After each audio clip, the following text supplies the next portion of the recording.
प्यारे दोस्तों, आज हम आपको एक ऐसा वाक्य सुनाने वाले हैं जिसे सुनकर आप हैरान हो जाओगे। यह वाक्य है नेक हाफिज, कुरान लड़की का, जो लोगों के कपड़े सिलक अपना गुजारा करती थी। आखिर मरने के बाद वह क्यों अजाब का शिकार हुई और उसकी कब्र का हाल जानकर हर कोई दंग रह गया, क्योंकि वह बड़ी नेक लड़की थी। लोगों की गुजारिश पर जब उसकी माँ ने उस लड़की की हकीकत बताई तो यह जानकर सबके रोंगटे खड़े हो गए। आज की कहानी बड़ी ही सबक आमोज और खासकर उन औरतों और मर्दों के लिए है जो सिलाई ढाई जैसा काम करते हैं, क्योंकि अनजाने में वह ऐसा गुनाह कर जाते हैं जिसकी वजह से उन्हें बहुत सख्त अजाब का सामना करना पड़ सकता है। यह वाक्य है फातिमा नाम की लड़की का, जो अपनी माँ के साथ शहर के दूर दराज इलाके में रहती थी।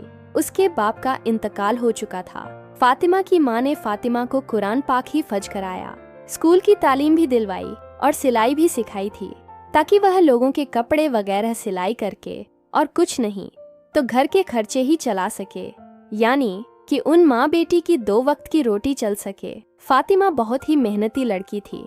उसके कुछ उसूल थे जिससे वह कभी पीछे नहीं हटती थी।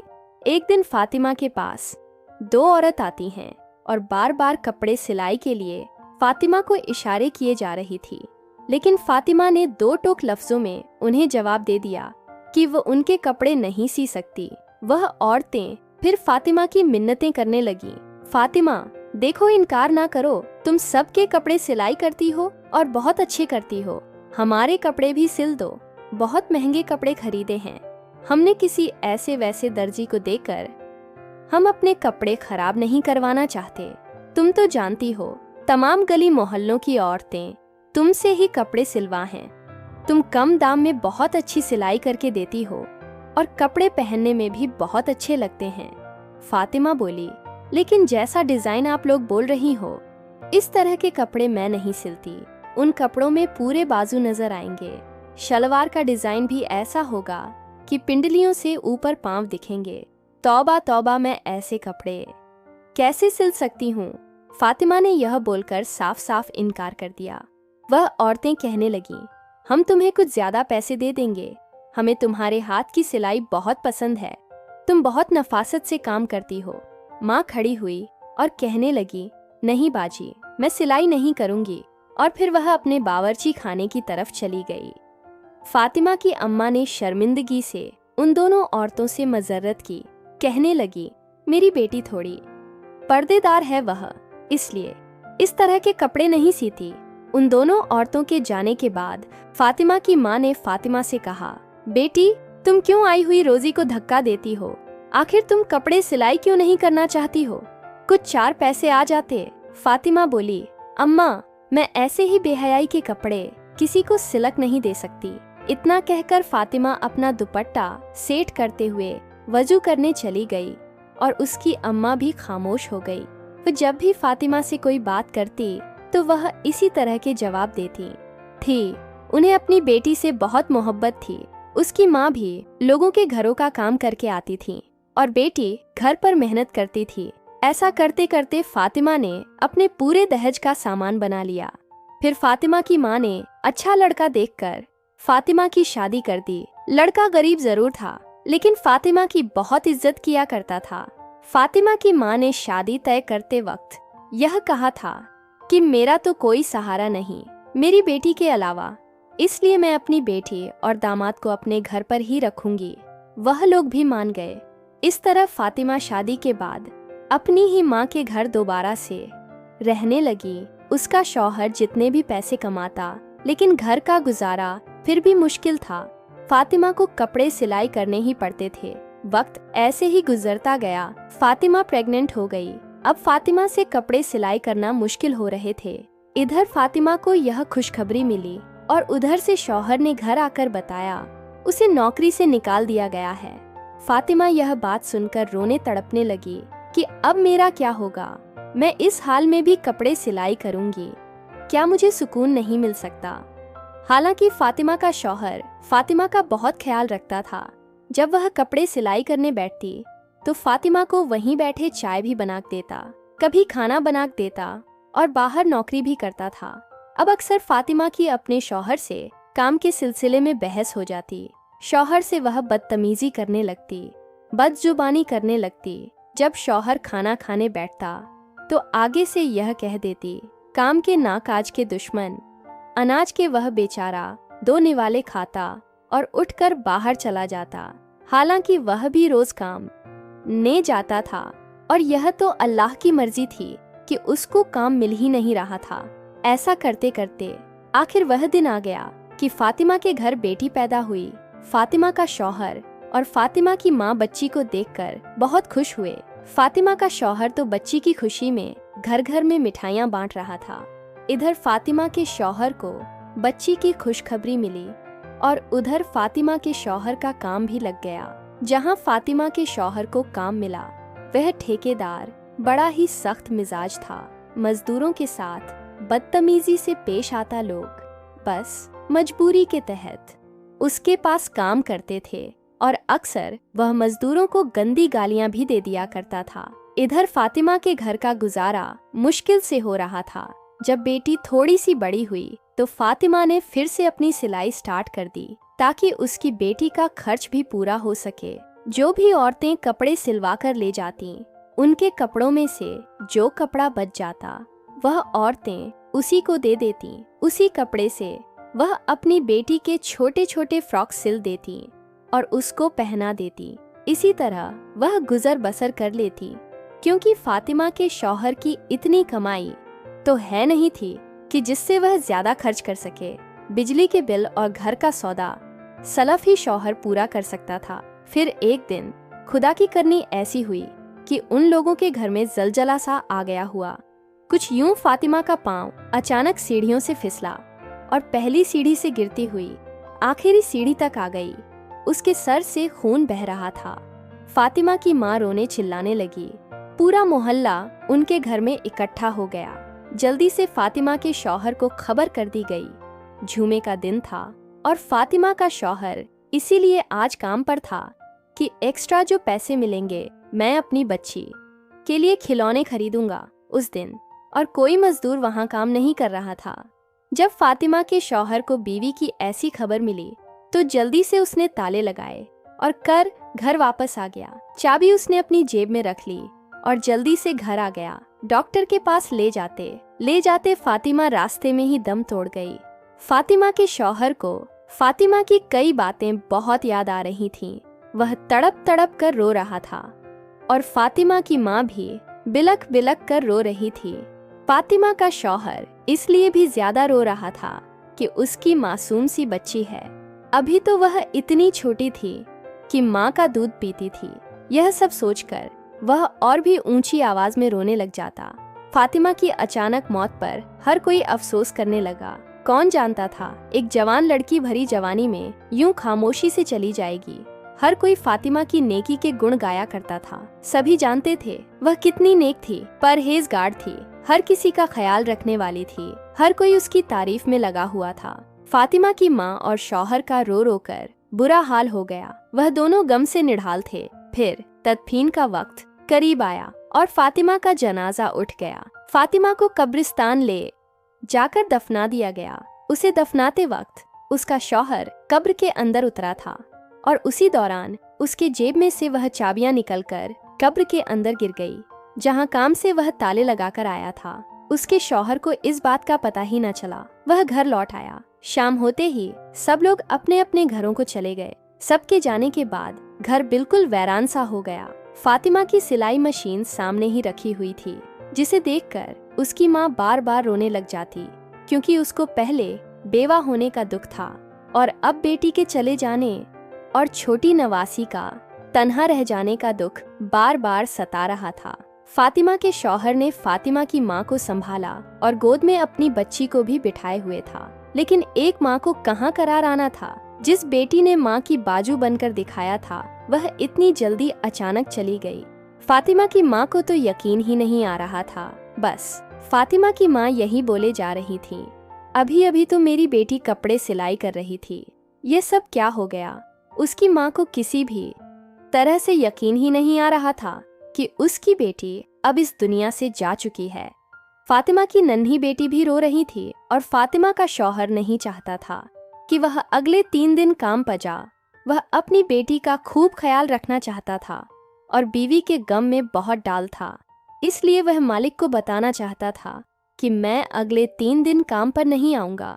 जैसे ही फातिमा के शौहर ने जेब को हाथ लगाया तो उसकी जेब में चाबियां नहीं थीं। वह सोच में पड़ गया कि आखिर चाबियां कहाँ चली गईं।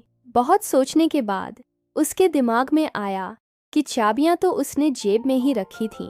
फातिमा की माँ भी अपने दामाद का परेशानी व लाला चेहरा देख रही थी। कहने लगी, फुरकान बेटा, क्या बात है? तब फुरकान ने अपनी सास को बताया, माँ जी, मेरी जेब में चाबियां थीं। वह पता नहीं कहाँ गिर गई, पता नहीं मस्जिद में गिर गई या कब्रिस्तान में गिर गई। उसी वक्त फुरकान के जहन में यह बात आई कि जब वह कब्र के अंदर उतरा था उस वक्त कहीं चाबियां कब्र में तो नहीं गिर गईं। उसी सोच के आते ही वह बहुत ज्यादा परेशान हो गया, क्योंकि वह ठेकेदार बहुत ही जरीला आदमी था। उसने तो फुरकान को छोड़ना नहीं था। जरा सी चाबी के गुम होते ही उसने तो उसकी जान ले लेनी थी, क्योंकि उसको इंसान से ज्यादा उसके काम की फिक्र रहती थी। अभी फुरकान यही सोच रहा था कि ठेकेदार का फोन आ गया और उसने कहा, सुबह बंधे काम पर लगाने हैं, तो मुझे अभी इसी वक्त रातों रात चाबियां देकर जाओ, ताकि मैं बाकी के काम पर सुबह सवेरे मजदूरों को लगा सकूं। इतनी बात सुनकर फुरकान का हल्क खुश्क हो गया। वह यह भी ना कह सका कि चाबियां कहीं घूम गई हैं। उसने बस इतना ही कहा कि मैं आपको चाबियां सवेरे पहुंचा दूंगा। अब उसे रात में ही चाबियां तलाश करनी थीं। बहुत सोच विचार करने के बाद उसने कब्रिस्तान का रुख किया। रात के 12 बज रहे थे और फातिमा की बेटी अभी नानी के पास सो रही थी। फातिमा का शौहर रात के 12 बजे ही कब्रिस्तान की तरफ कदम बढ़ाने लगा। उसका दिल घबराहट का शिकार था। वह बहुत ज्यादा परेशान होने के साथ साथ खौफ भी था। इससे पहले वह कभी इतनी रात को कब्रिस्तान नहीं आया था, या कब्रिस्तान गांव से कुछ दूर था। उसे बिल्कुल भी समझ में नहीं आ रहा था कि वह क्या करे, लेकिन यह भी मजबूरी थी। वो कीमती चाबियां थीं, उसने अपनी लापरवाही से गुम कर दी थीं, और इन चाबियां को तलाश करते करते वह रात के 12 बजे कब्रिस्तान में पहुंच गया था। शाम को ही उसने अपनी बीवी को जिस कब्र में दफन किया था वह उसके करीब पहुंच गया। फिर उसने पैरों की तरफ से खुदाई शुरू कर दी। उसका मकसद अपनी चाबियां हासिल करना। अभी उसने थोड़ा हिस्सा ही खोदा तो गोरख वहां पहुंच गया और गुस्से से कहने लगा, ये तुम क्या कर रहे हो? क्या तुम कोई कफन चोर हो? फातिमा के शौहर ने घबराकर टॉर्च अपने चेहरे की तरफ किया तो गोरख कहने लगा, तुम तो वही हो ना जिसकी बीवी का शाम में इंतकाल हुआ था। फातिमा का शौहर घबराकर कहने लगा, हाँ, मैं शाम को अपनी बीवी को यहाँ दफनाने आया था, लेकिन बीवी को दफनाते हुए कीमती चाबियां मेरी जेब से कब्र में गिर गई हैं, और वह चाबियां मेरे लिए बहुत जरूरी हैं। आपकी बड़ी मेहरबानी होगी अगर आप मेरी मदद कर दे। तो यह सुनते कि वह आदमी जो गोरख था फातिमा के शौहर की मदद करने लगा। दोनों ने मिलकर बहुत जल्दी अच्छी खासी कब्र खोद ली। गोरख के साथ मिलने से फातिमा के शौहर का डर भी खत्म हो चुका था और चाबी मिलने की उम्मीद भी जाग उठी। ठीक कुछ ही देर बाद कब्र पूरी तरह खुल चुकी थी। जब फातिमा के शौहर ने कब्र के अंदर का मंजर देखा तो फातिमा के शौहर के होश उड़ गए। गोरख ने दोबारा से जल्दी जल्दी कब्र में मिट्टी डालना शुरू कर दी। उसके पसीने छूट रहे थे। वह कहने लगा, तुम्हारी बीवी कैसी औरत थी जो इसकी कब्र में ऐसा अजाब हो रहा है? फातिमा के शौहर को तो खुद भी यकीन नहीं आ रहा था। जो कुछ उसने देखा है वह सच में क्या उसकी बीवी के साथ ही हो रहा था। फातिमा तो बहुत अच्छी और नेक थी। उसकी नेकी का तो हर कोई तारीफ करता था। उसने तो कभी कोई ऐसा गुनाह नहीं किया था जिसकी वजह से उसका यह हाल हुआ। वह परेशानी से तड़पने लगा। मेरी बीवी ने ऐसे कौन से गुनाह किया जो उसे इतनी बड़ी सजा मिल रही है? गोरख ने कहा, तुम चाबियां का कोई और इंतजाम कर लो। कब्र में चाबियां ढूंढना बहुत मुश्किल है, और तुमने खुद ही देखा ना कि इसका यह अजाब खत्म नहीं हो रहा और वह किस हाल में है। इसकी तरफ से तौबा इस्तगफार करो, और अगर कोई गुनाह ऐसा है जो इसने अपनी जिंदगी में किया है तो इसके बारे में पता लगाओ, ताकि उसकी मगफिरत हो सके। फुरकान रोते रोते अपने घर वापस पहुंचा। फातिमा की माँ ने उसे देखा तो कहने लगी, तुम इतनी रात तक कहाँ थे? मैं कब से तुम्हारे लिए परेशान हो रही थी। फुरकान फातिमा की माँ के कदमों में बैठ गया, कहने लगा, अम्मा, मेरा चैन सुकून सब लुट गया और अभी भी बुरी तरह वह कांप रहा था। फातिमा की माँ घबरा गई, पूछने लगी, बेटा बताओ तो सही, क्या माजरा है? तुम इतनी रात तक कहाँ थे? फुरकान ने बताया, वह चाबियां की तलाश में कब्रिस्तान गया था, लेकिन वहां जाकर तो जो मंजर मैंने देखा, उसके बाद शायद मैं सारी जिंदगी सुकून की सांस ना ले सकूं। फातिमा की माँ भी डर गई और कहने लगी, पहेलियां ना बुझाओ, फुरकान बताओ तो सही, क्या हुआ? फिर फुरकान ने रोते हुए बताया कि जब फातिमा की कब्र खोदी गई ताकि चाबियां को तलाश किया जाए, तो कब्र का मंजर देखकर मेरे होश उड़ गए। अम्मा, फातिमा जैसी नेक औरत को इतना सख्त अजाब हो रहा था, मैं आपको बता नहीं सकता। फातिमा के होठों पर आग जल रही थी और वह बुरी तरह चीखें मार रही थी। मैंने आग बुझाने की कोशिश की तो मुझे उसके स्याह होंठ नजर आए, जो बहुत बड़े हो चुके थे, जैसे लटक गए हों। जबकि बाकी का जिस्म सलामत था। थोड़ी देर के लिए आग बुझी और फिर दोबारा भड़क उठी। पहले तो मैं समझ नहीं सका यह खुदा की तरफ से अजाब है, लेकिन गोरख ने मुझे बताया कि यह अजाबे इलाही है और सिर्फ इसके होठों को जला रहा है। फुरकान रोते हुए कहने लगा, अम्मा, समझ नहीं आता इसके होठों पर आग क्यों लगी थी। वह तो इन होठों से हर वक्त अल्लाह का जिक्र किया करती थी। उसने कभी किसी की इन होठों से बुराई नहीं की थी। वह अच्छी औरत थी। फातिमा की माँ और उसका शौहर ऐसे ही सारी रात रोते रहे और अल्लाह ताला से फातिमा की मगफिरत के लिए दुआएं मांगते रहे। फज्र की अजान हुई तो फातिमा की माँ कहने लगी, मस्जिद के इमाम साहब को खामोशी से सारी बातें बताओ और पता करो क्या मामला है। मेरी बेटी के साथ ऐसा क्यों हो रहा है? क्या उससे कोई गलती हुई है? इमाम साहब बहुत ही नेक और पहुंचे हुए इंसान हैं। यकीनन वह हमारी जरूर मदद करेंगे। फुरकान को भी यह बात मुनासिब लग। इस मसले का अगर कोई हल बता सकता था तो वह इमाम साहब ही थे।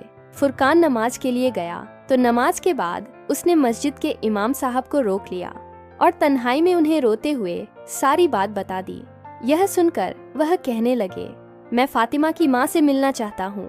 फुरकान इमाम साहब को अपने घर ले आया और फातिमा की माँ से उसकी मुलाकात करवा दी। इमाम साहब पूछने लगे, अम्मा बताओ फातिमा कहीं किसी की चुगली तो नहीं करती थी या कोई ऐसा गुनाह जो उसके मुंह से होता हो। फातिमा की माँ कहने लगी, नहीं, मेरी बच्ची सिर्फ सिलाई का काम करती थी। उसे इतनी फुर्सत कहाँ कि वह आस पड़ोस में जाए या अपनी सहेलियों को अपने पास बुलाए।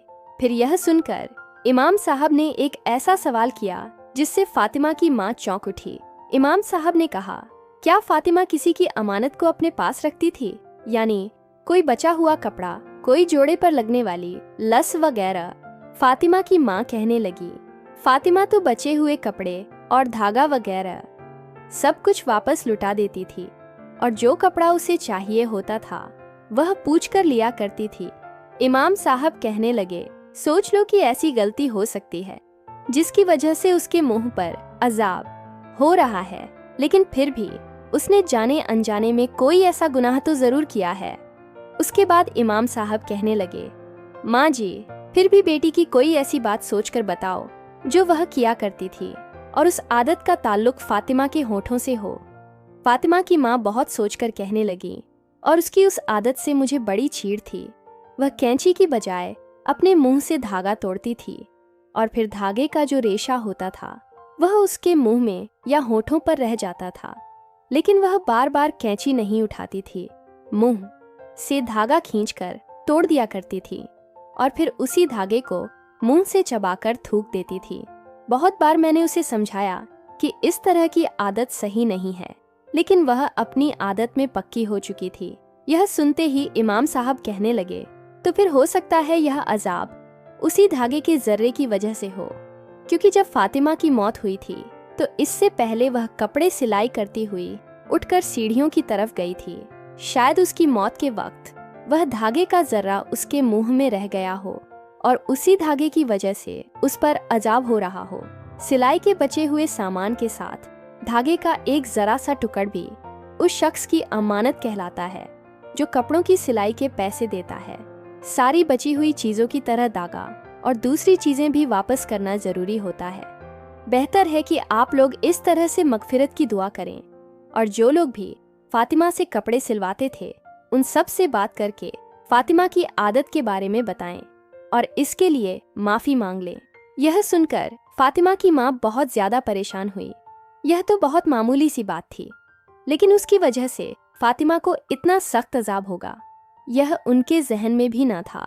फिर फातिमा की माँ ने उन सब लोगों को अपने घर में जमा किया जिनके फातिमा कपड़े सिलाई किया करती थी और सबको फातिमा की इस छोटी सी आदत का बताकर फातिमा की मगफिरत के लिए हाथ जोड़े। लेकिन यह कोई ऐसी बड़ी बात तो थी नहीं, इसीलिए सब ने फौरन माफ कर दिया। कुछ लोगों की नज़र में यह तो गुनाह भी नहीं था, लेकिन जो बात इंसान के नज़दीक मामूली सी होती है आमाल में वह अक्सर भारी होती है। सब लोग फातिमा की अच्छी आदतों से वाकिफ थे, इसलिए फातिमा को माफ करके चले गए। उसी रात फातिमा की माँ ने अपने दामाद से कहा, फुरकान जल्दी से दोबारा चाबियां के लिए तुम उसकी कब्र को खोदो और अंदर का मंजर देखकर बताओ क्या इस पर अजाब हट गया है। फातिमा की माँ जानना चाहती थी कि उसके अजाब के पीछे असल वजह क्या थी।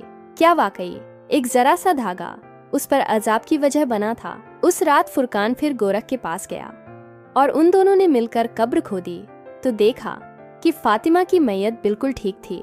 उसके पास से खुशबू आ रही थी, किसी किस्म का कोई अजाब बाकी न था और फुरकान की चाबियां भी उसी कब्र में थीं। फुरकान ने वह चाबियां वहां से उठाई और कब्र वापस से बंद कर दी और घर वापस आकर फातिमा की माँ को सारा माजरा सुनाया। उन्होंने अल्लाह का शुक्र अदा किया, उनकी बेटी पर से अजाबे इलाही हट गया। दोस्तों, अगर आपको यह वाक़या पसंद आया हो तो वीडियो को लाइक ज़रूर करिएगा। तो अब मैं आपसे अलविदा लेता हूँ और मिलता हूँ किसी और ऐसी ही वीडियो में।